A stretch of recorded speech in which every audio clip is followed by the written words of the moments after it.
This podcast is sponsored by the Fireman Moving Company. The Fireman Moving Company is the official moving company of WKU Athletics. Not only can they be trusted to move all the coaches in and out of Western, but they can move you anywhere nationwide. The Fireman Moving Company is owned and operated by firemen and is founded by WKU alumni. If you're looking to move sometime soon, give them a call at 270-791-1755 and get yourself a free quote. Welcome to Topper Talk, your number one Western Kentucky athletics podcast. I'm your host, Stephen Moffitt, and I'm joined by co-host Tyler Bailey. Hilltopper Nation, whether it's happening on the hill or on the road, grab those red towels, stand up and cheer, because it's up next on Topper Talk. All right, welcome back, and thank you for downloading and listening to another episode of the Topper Talk podcast. We are your number one source for WKU sports news and information. We are the only year-round WKU podcast, and we're the only WKU podcast that covers every single sport and every single athlete at Western Kentucky University. We're also a proud member of the College Huddle podcast community, and make sure you're following us on all of our social media platforms, especially our X or Twitter account. That's going to be our main feed where you're getting those live and relevant updates as they happen throughout the day and week. Make sure you also hop on over to our YouTube channel at Topper Talk Podcast, where we release a video episode as well as an audio episode for every single episode that we drop. Subscribe over there, give us a like, give us a comment, do all the things, help the algorithm and spread the good word and news about the podcast and help us out. As always, I've got Tyler here with me, man. We've got a victory recap to dive into, man. You ready to get into it? Yeah, man, it's going to feel good to recap this one. It was a hard-fought win. Let's get into it. But before we dive into that, we have to get caught up with our Red Towel wrap-up, which catches us up with all the news that we missed since we last recorded. So, Tyler, here's with that Red Towel wrap-up. So starting off, we got the golf team, men's golf team. They finished tied for third at the Furman Intercollegiate. Gage Dole, he tied for fifth. Will Easterlin tied for 13th. And Ethan Smith tied for 20th. Yeah, really good finish for the men's golf team. Obviously, a top 5 finish, tied for third. That's really solid. They actually moved up the second round. They were tied for sixth, moved up to tied for third, and all of our golfers on the team were in the top 50. One in the top 5, three in the top 20. So really, really solid showing by the men at the Furman Intercollegiate. So congratulations to them. Moving on, the soccer team, they beat New Mexico State to a tune of 2-0. Hey, I don't know what's gotten into the soccer team, but I like it. Maddie Davis back there, clean sheeting everybody.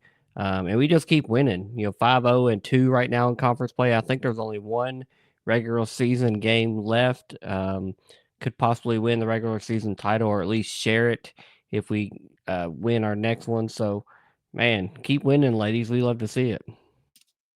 Now we got some volleyball news, as usual. Travis Hudson statue ceremony will be November the 8th at 2:30 outside Gate 2. Yeah, this is a free event. I'm assuming you can park in park instruction 1 or 2, and come see the long overdue statue being unveiled outside of Gate 2, outside of Diddle Arena. I feel like jokingly for the last decade, I've tweeted and said, build the statue. What's it going to take? And then about a year ago, they announced, hey, we're going to build him a statue. And now the day is just a couple weeks away from where that's going to be unveiled, and outside of Diddle Arena. And I just think that's a really awesome moment in tribute to Coach Hudson. And I'm glad it's happening while he's still here. He's still coaching. It's not something that we're waiting 20, 30 years and doing it after he's retired or passed away. I'm glad it's something that he can be here and kind of soak in, because he's earned every bit of it. 31 years coaching, 800 career victories.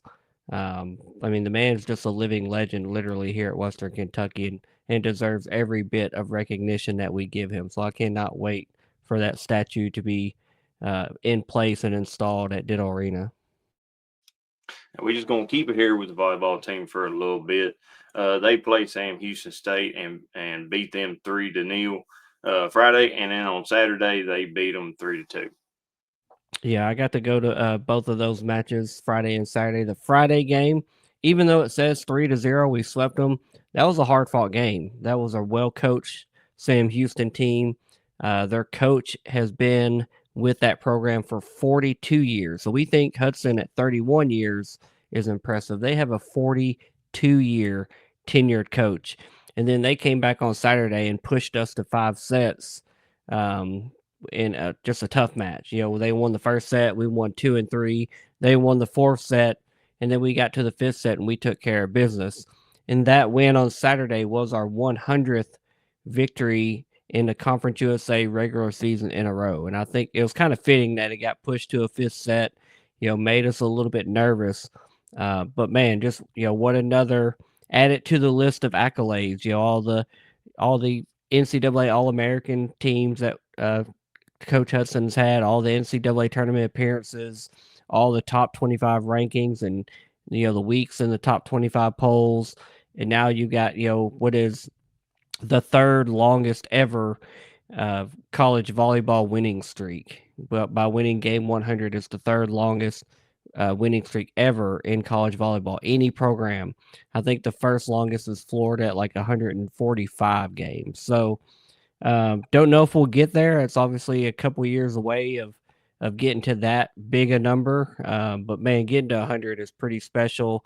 And Coach Hudson plays it off as, man, I'm just focusing on the next one.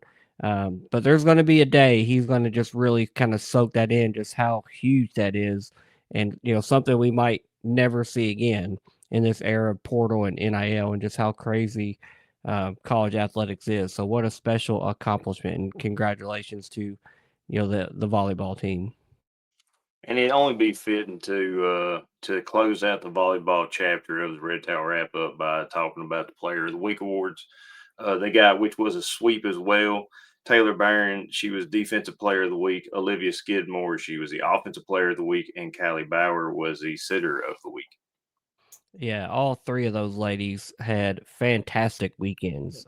Taylor Barron, just a sophomore libero, her first season in full time action back there. I don't think she saw a lot of action last year as a true freshman, but she's been thrust into being a starting libero, and she is just solid back there on that back row defensively.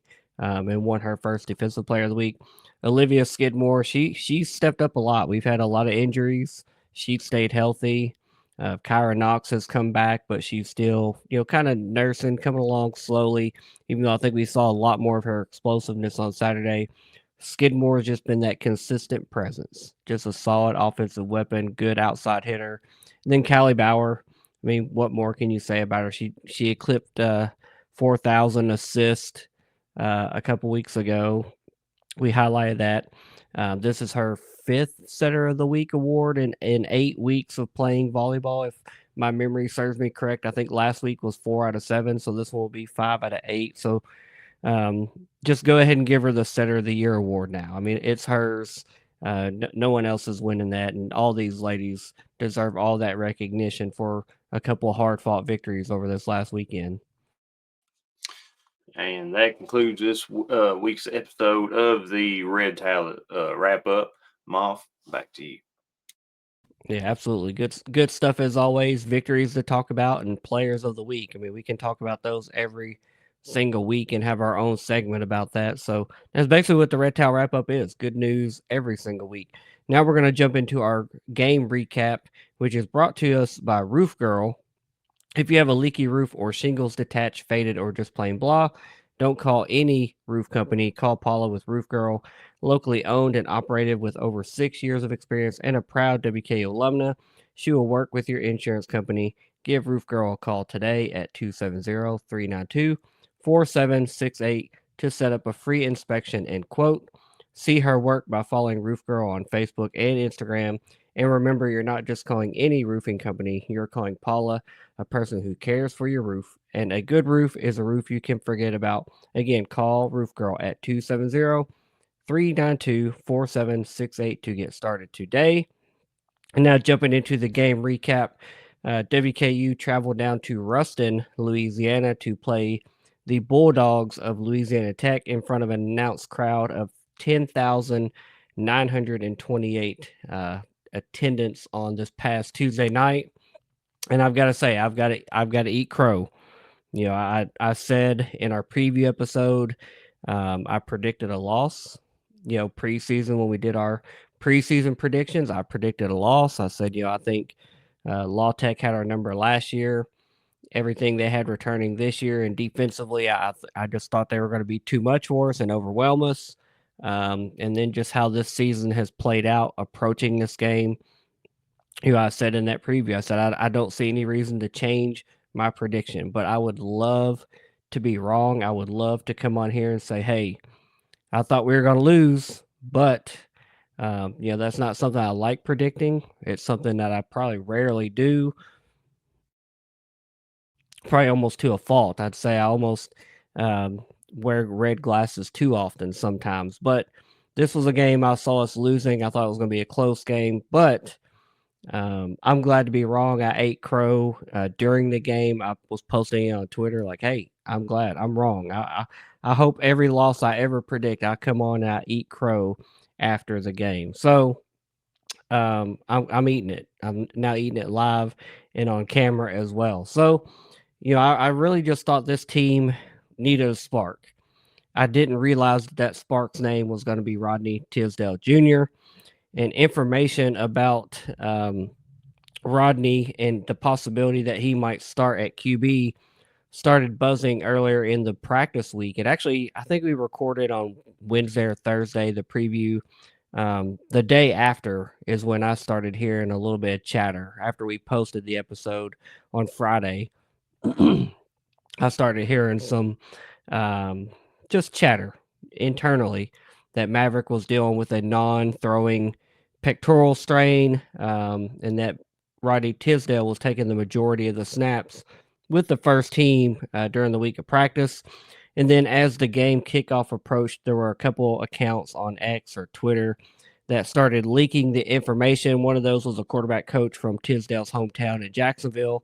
And then his own high school football account tweeted that they were so proud of Rodney Tisdale that he was making his first college start. So the cat was out of the bag, and then it was made official as the live broadcast came on air, and they said, breaking news, Maverick would dress and he'd be available, but redshirt freshman Rodney Tisdale would be making his first start on the road against the number one defense in Conference USA at Louisiana Tech. And what does he proceed to do? He leads us on our first opening drive points of the season. Game number 8. First time we've opened the game with points. It was a field goal. It wasn't a touchdown. So we still got, baby steps to get there for that consistency and just, opening this offense up and what it can be. And we ended up scoring 20 points in the first half, which I don't feel like we've done in a while. And we appeared to be well on our way to a cruising victory. But then the second half hits, and I feel like we've heard this before, the tale of two halves with this team. Really, I think this one was more about Louisiana Tech making adjustments to knowing Rodney Tisdale was going to be out there and not Maverick McIver. Coming into the game, they thought Maverick was going to be out there, a gunslinger, knowing what to expect from him and his tendencies. They did a good job. They adjusted. They shut us out the entire second half.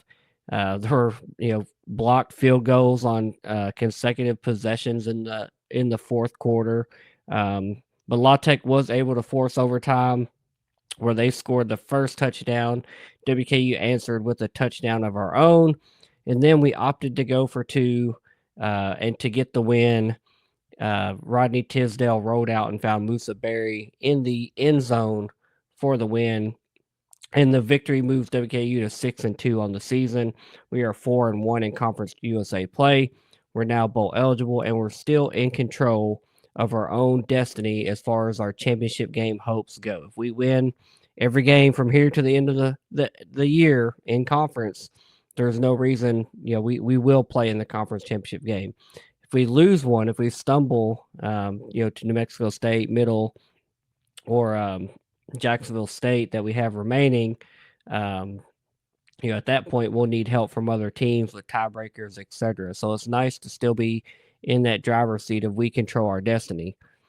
Being bowl eligible, I think that's always a minimum season expectation and a season goal, but this is 14 out of 15 seasons now that we have been bowl eligible, dating back to 2011, which is just insane. The consistency.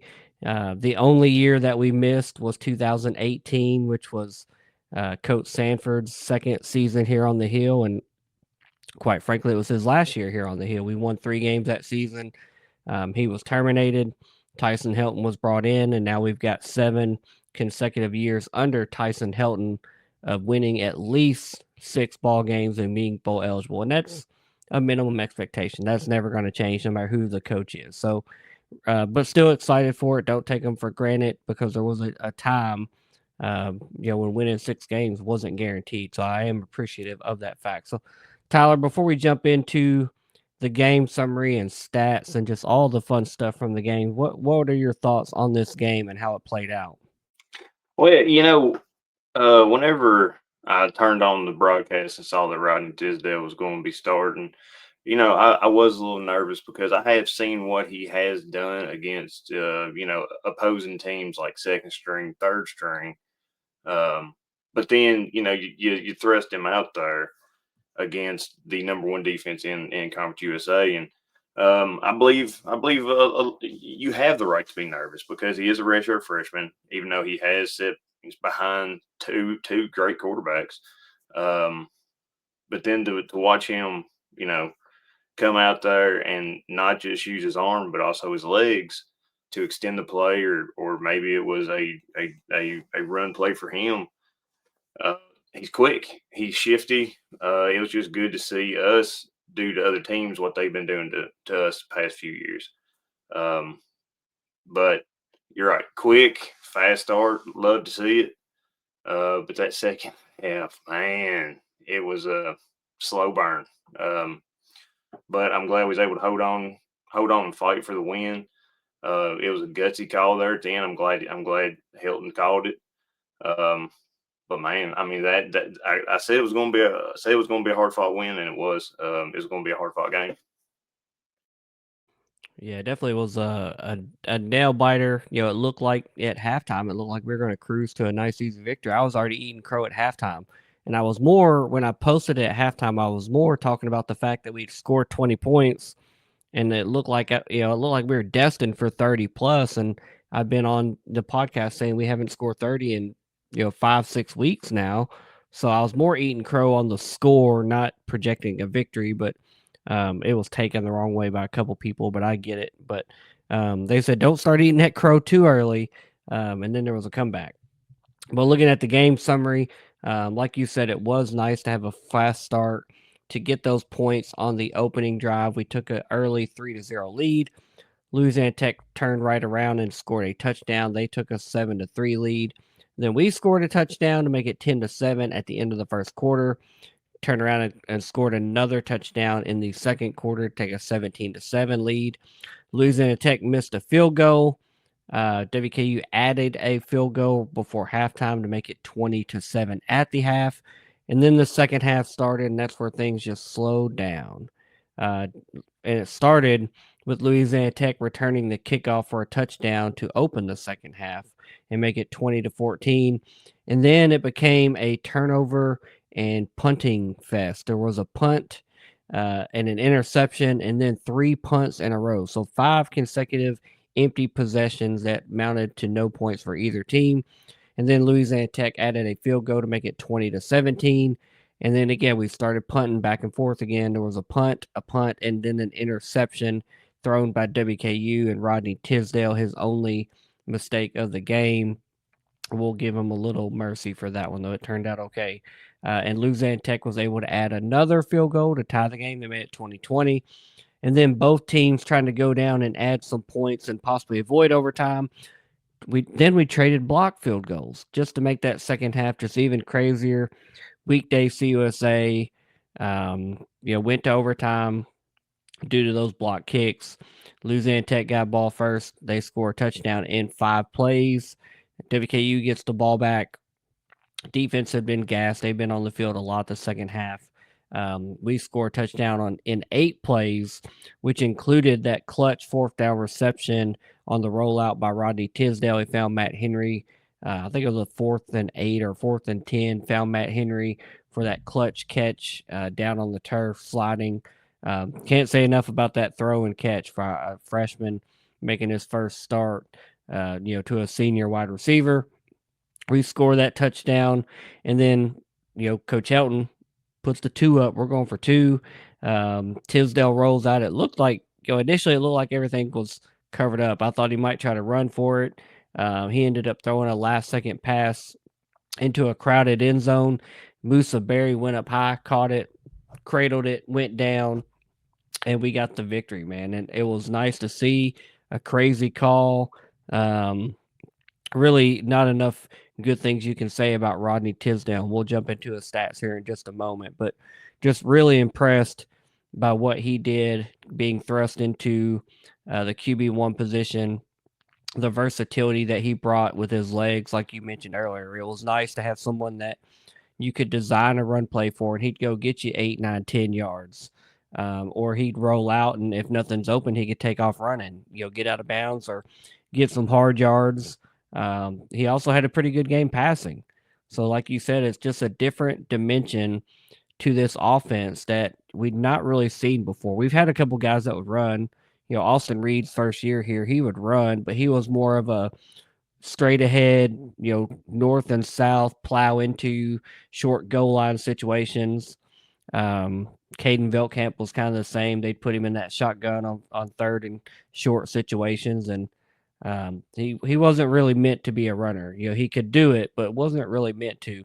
Same with Maverick. He would take off running a couple times this year. But Rodney Tisdale got a little speed to him. He'll make you miss. He'll cut, juke, get around you and get some yards upfield. And I don't know if he'll start another game. Depends on Maverick and his injury, and but I won't be surprised to see Rodney if he gets another start. I won't be surprised to see him break a run if he starts this next game at home. So I'm waiting for him to break off a big chunk play. Tyler, what were your overall thoughts on this game? And I know there's a few things I also wanted to talk about. Was one of them being the turf. See, the second game this year, we played a game on turf that was just slippery. Everybody falling everywhere. And then, was it targeting or not targeting? The hit on Rodney Tisdale heard around the world and all over X and Twitter. And then your thoughts on going for 2 in that situation to win the ball game. Just what were your thoughts on the game? Uh, Great game. This team really did show some grit because you look at the week before that we played. Getting drummed out by FIU, and I said this is going to show you what this team's made of. They came out, they fought, played a really good game. Defense played excellent.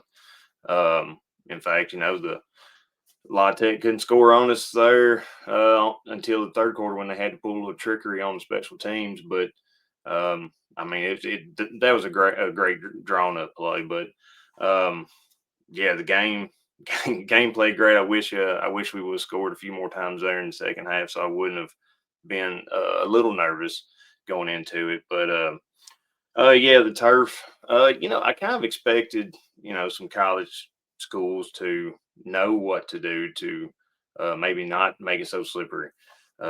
Maybe throw some extra rubber down there. I mean, I don't know. I'm not no turf guy, right? But you figured they would. It's kind of bush league. The targeting, I'm not going to disagree with it. Do I think it was needed or called correctly? No. But not going to disagree with it because we've been screwed out by some calls like that in the past. So, sucks to sucks, I guess. La Tech, Sonny, you're terrible. I don't like you anyway. Now going forward to the going for 2, we've seen Hilton kind of make some calls like this in the past. Going forward on 4th and short or maybe 4th and 6 whenever we need it. Sometimes they don't work out. This time it did. Obviously, he has a lot of confidence in the offense. He has a lot of confidence in Tisdale to go out there and do it.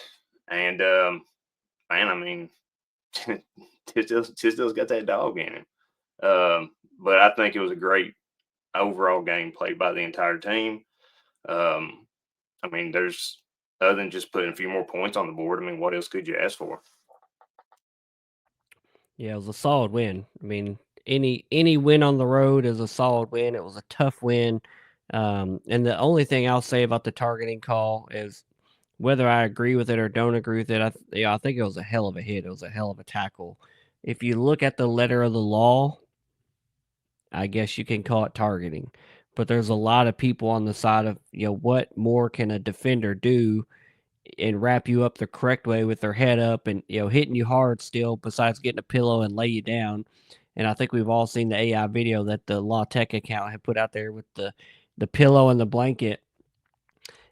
I'm not going to say you're right or wrong. They called it on the field and confirmed it as targeting. The player got ejected. I hate that for them.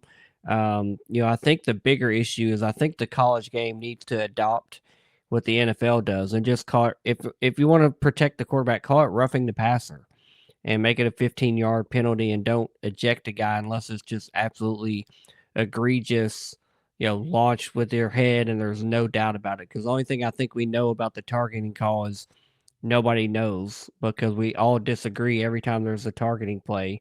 Go down your Twitter timeline from when that happened, and it was just people shouting at each other that they were wrong about their opinion. So tough play. It was bang bang play, and it got called what it was. Like you said, we've been on the receiving end of several pass interference calls this year that you're just like, what are we supposed to do? What more can you do and not, can you sneeze on them and they get a PI call? So I hate it for the player, but one play, one ejection didn't lose you a game. You still lost to a redshirt freshman making his first career start. I mean, that's the bigger picture here. So let's jump into the stats for the game. The leading passer was Rodney Tisdale Jr. He was good on 21 out of 34 passes. He had 227 passing yards with one touchdown and one interception. Interestingly enough, Rodney Tisdale was also our leading rusher. He had 12 carries for 73 yards, a 6.1 yard per carry average.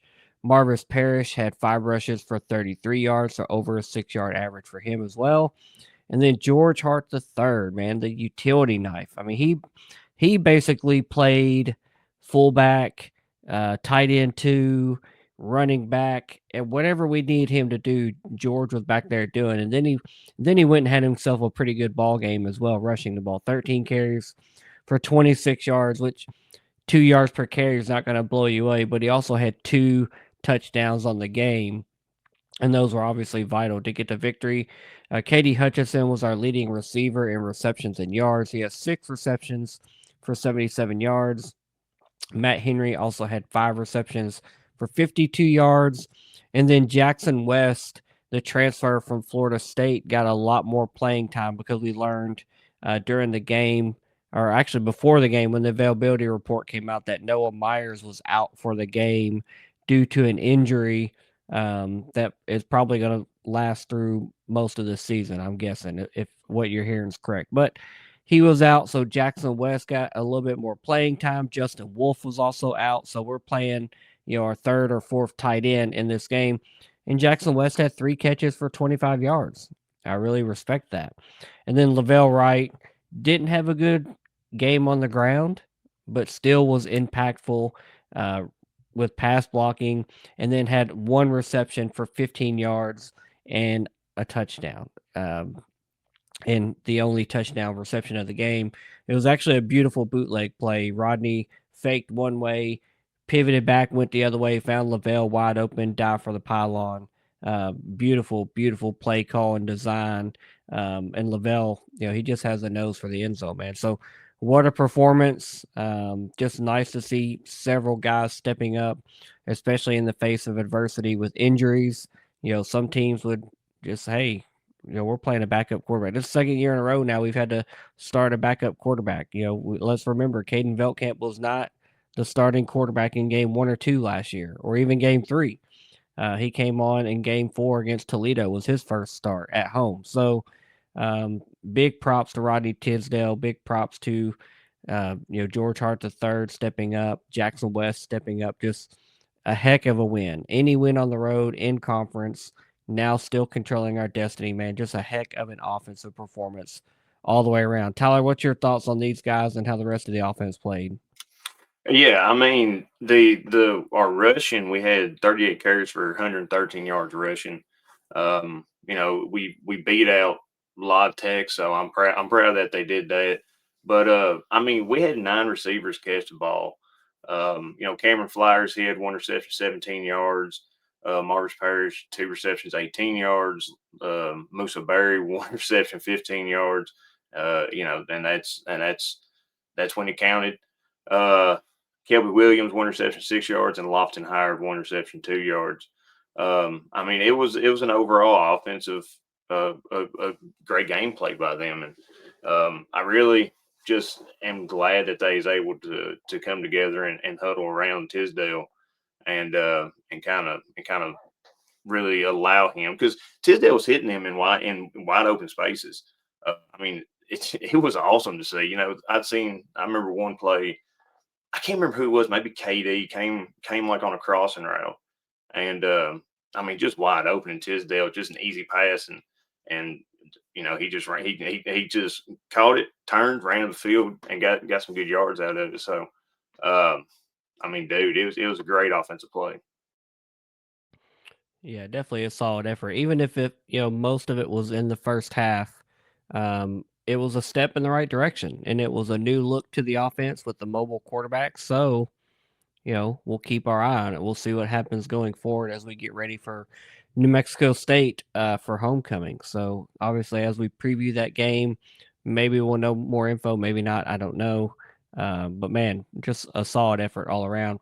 Even defensively, you touched on it earlier, we outgained Louisiana Tech on the ground. We had 113 rushing yards. They had 109, and we just had them bottled up all night and kind of forced them to become a different one-dimensional team. They were dropping back and passing a lot, and that's coming into this game, previewing it.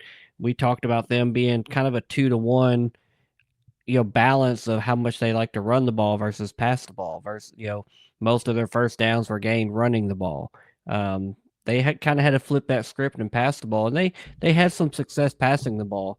But man, our defense just stepped up and played lights out. If you want to compare the run defense just a week ago against Florida International, where they had 200, almost 300 rushing yards, and one guy was at 190, 195, and then we hold La Tech to 109 as a team just a week later.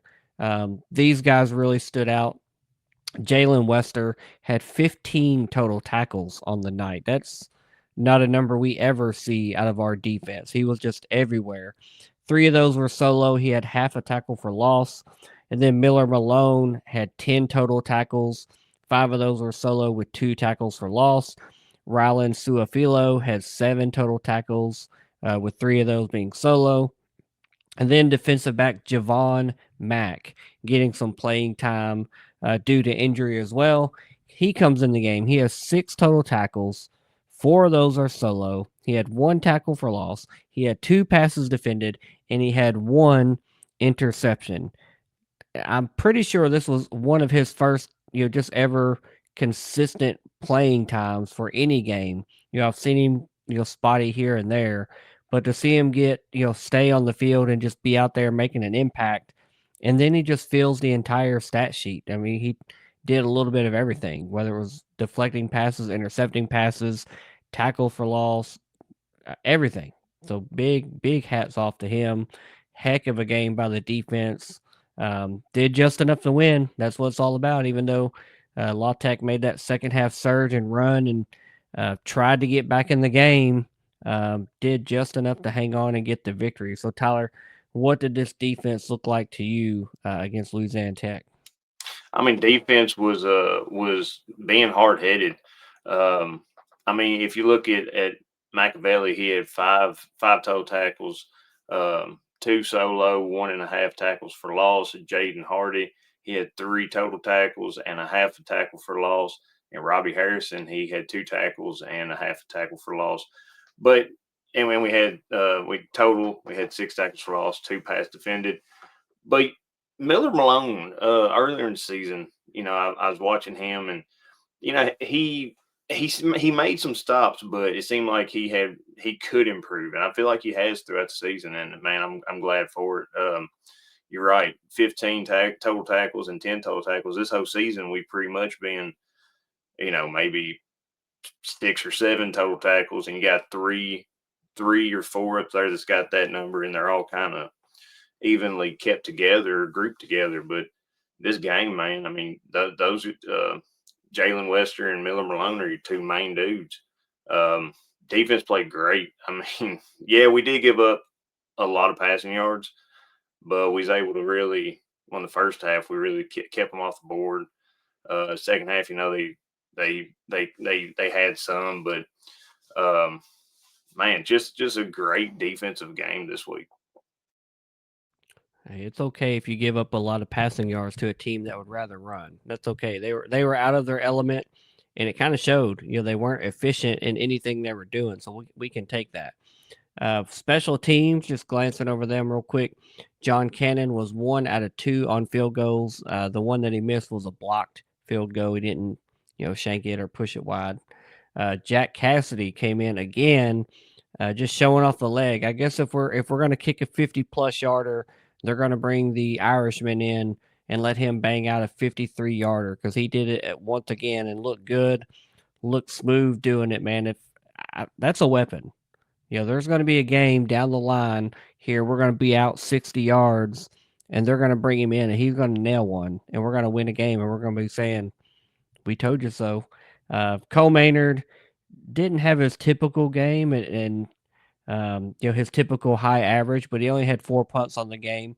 Don't mind seeing that, but he had a 44.5 yard average with a long of 50. Obviously, there were some special teams concerns on the returner side, allowing some big kickoffs.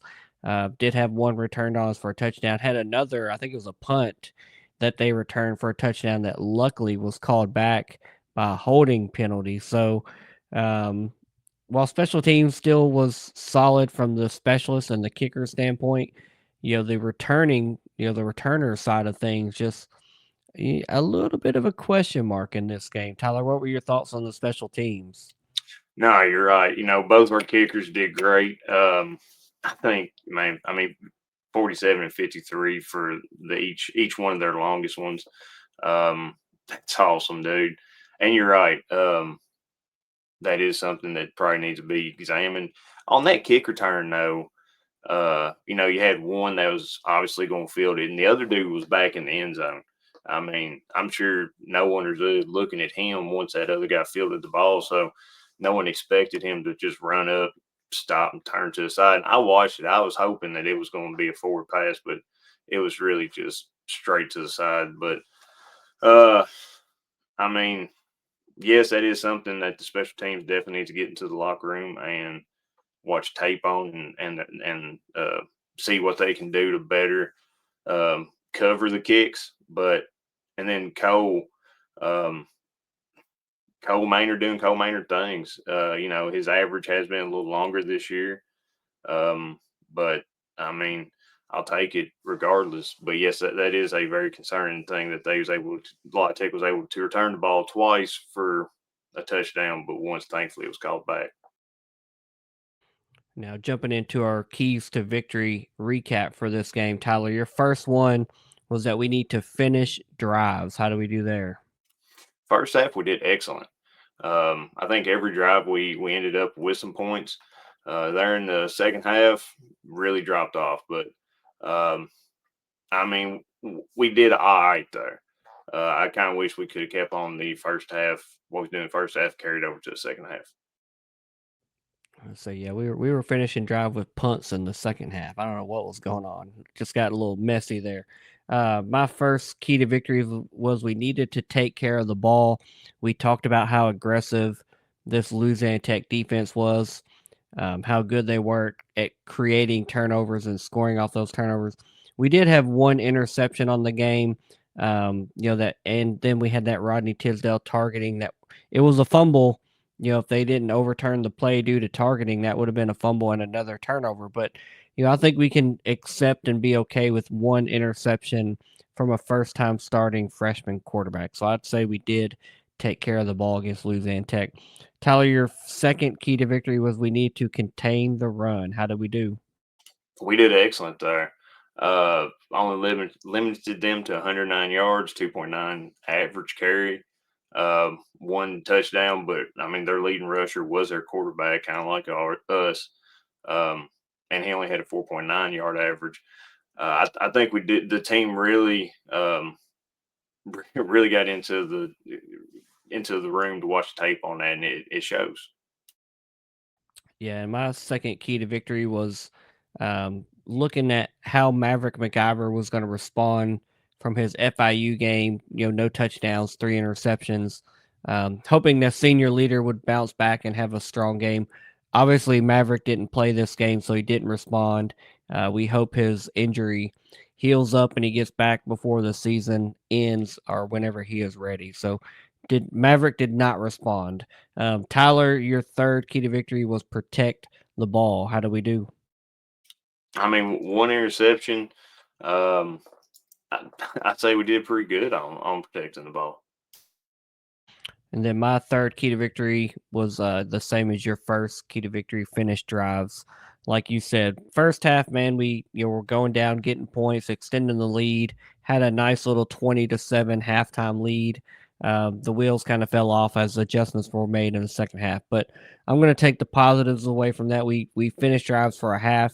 We just need to clean up and be more consistent um, for a full game going forward. Now, looking at the key indicators for the games before we get into grades, first downs was won by Louisiana Tech 21-24. Third down conversions, WKU was 7 out of 15. We were also 2 out of 2 on fourth down conversions, while Louisiana Tech was 10 out of 19, and they were 1 out of 3 on fourth down conversions. Total yards on the game, you mentioned it earlier. Louisiana Tech outgained us 340 yards to 449.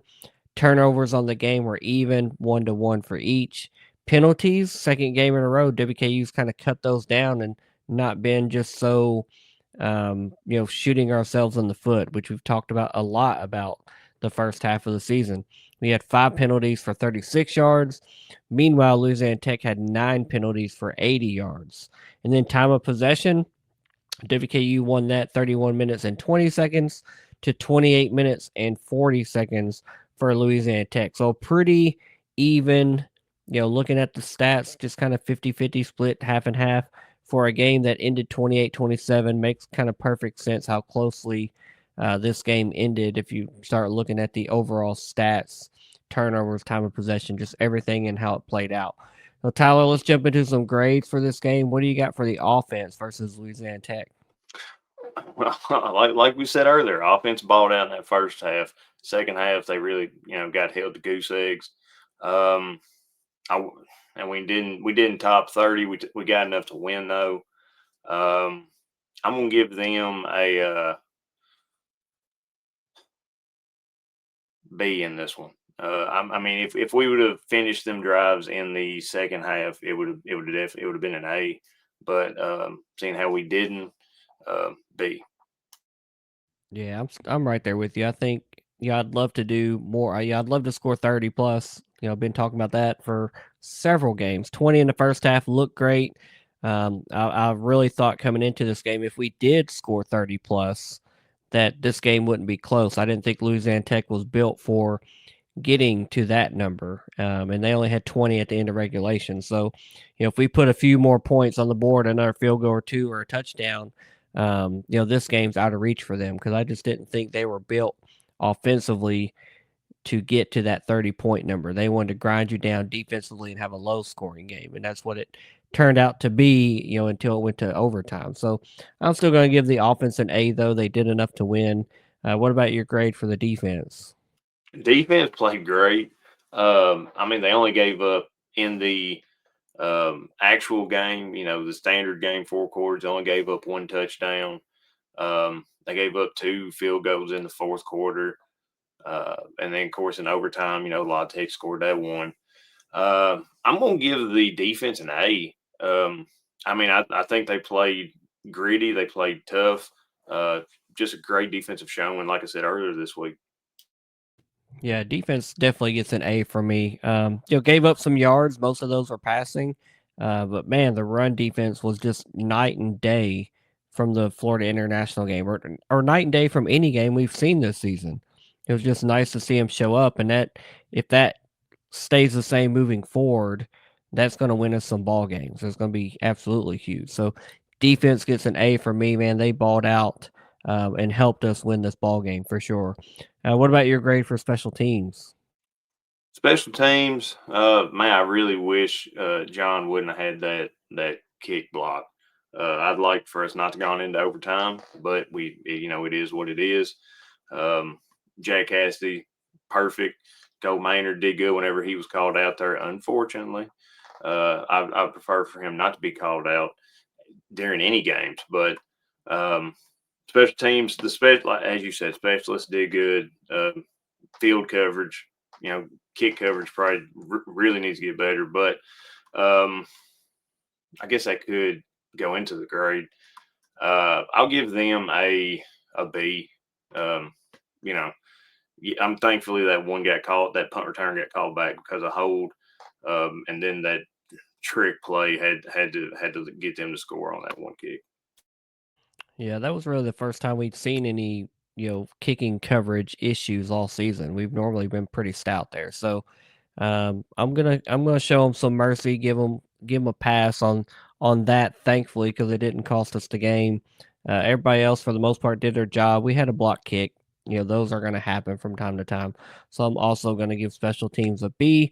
What do you have for the coaching grade versus Tech? All right, first half game plan was amazing. Second half, the offensive game plan kind of stalled out. A lot of Tech came out there. They changed their defense. They changed their coverage. They went in there and they saw what we was doing to hurt them, and they obviously fixed it. Defensive play coaching was great all game. Kind of even them out. I guess it would be, and then going for the 2 point conversion, gutsy call. I'm gonna give coaching an A in this one.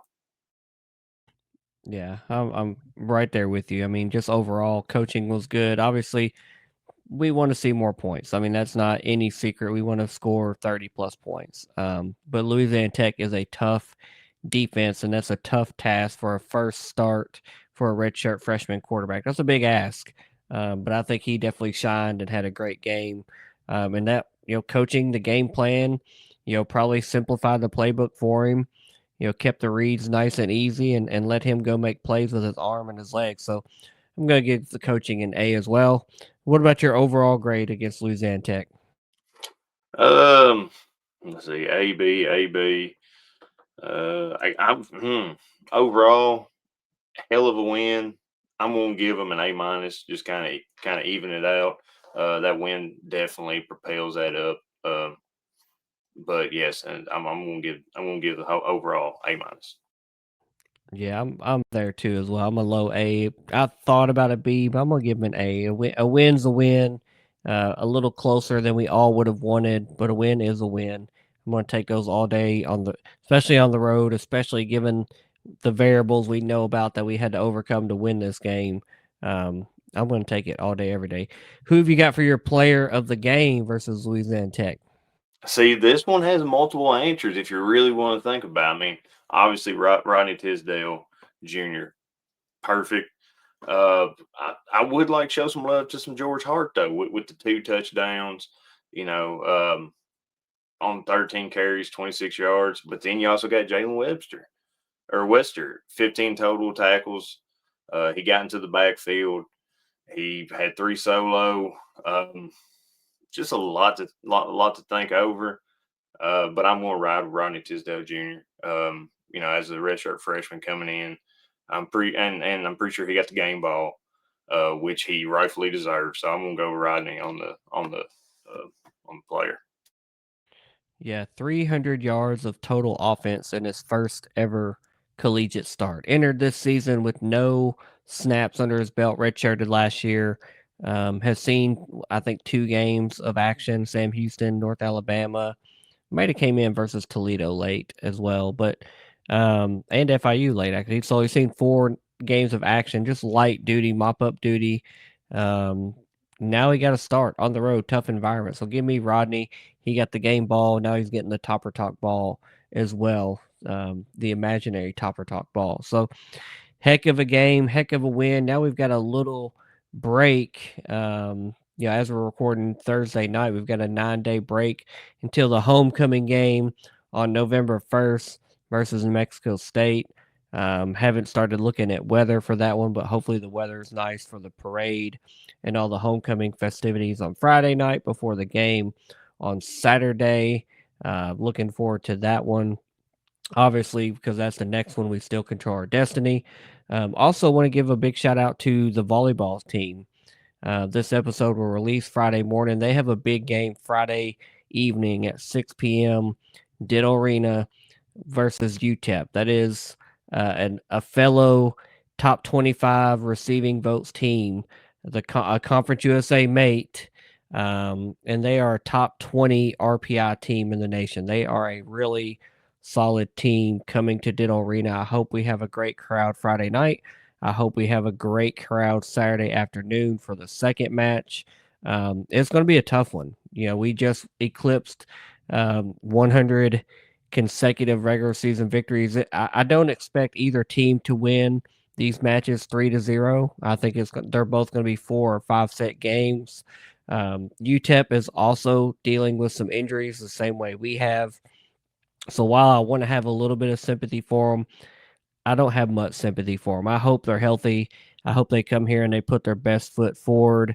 But hopefully, Travis Hudson and our team is getting a little bit healthier than they are, and we can pull out a couple tough victories, because those are going to be real good resume victories against even though it's a conference mate, it's a top 20 RPI team. I think they've only lost 2 matches on the season. We've lost 4 total matches on the season. It's going to be a battle. And it's actually kind of crazy that the 100 match winning streak started with UTEP back in 2018. Let's not end it with UTEP. Let's not do that. Let's go get a couple tough victories. Hilltopper Nation, show out, wear red, bring your red towels. I swear, I've said it so many times. Volleyball is some of the best live sports to come watch. I know I'm a little bit biased, but come and try it one time. You'll have a good time. You'll come back for more. I promise. They win a lot of ball games as well, so that makes them fun and easy to follow as well. Plus, they got the GOAT at coach. How can you not love Huddy and the statue coming real soon? So definitely, if you can, if you're listening and you're able, bring a friend, bring a loved one, bring your kids, come out and support the Hilltoppers, man. They definitely need it for this big home series this weekend against UTEP. Tyler, hit us with your final words and take us on out.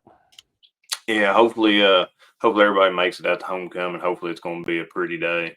I'm sure it won't be very hot, but uh, still be fun all the same. See some people you went to college with and make some new memories, relive the old memories.